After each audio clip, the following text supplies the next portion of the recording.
আসসালামু আলাইকুম। এই যে একটু চালের গুঁড়ো দিয়ে বানাই একটা নাস্তার মতো বানাবো। যে চালের গুঁড়া, চিনি আর লবণ পানি দিয়ে মাখছি, একটা ডিম নিয়েছি এবং ভালো করে একটা গোলা তৈরি করব। এই যে ভালোভাবে গোলাটা তৈরি হয়ে গেছে। এভাবে এভাবে এভাবে এবার আমি একটা ফ্রাই প্যান নিয়েছি। এবার সামান্য একটু তেল দেব। এবার তেলটাকে আমি ভালো করে এভাবে মিশিয়ে দেব।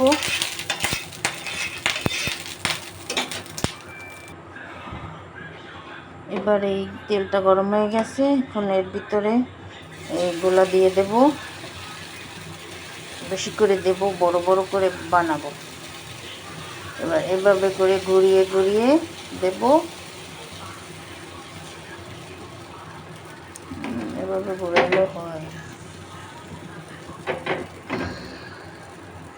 এই যে এবার একটা ঢাকনা দিয়ে দিয়েছি কিছুক্ষণের জন্য। যে এবার একটু ঢাকনা উল্টিয়ে দেব।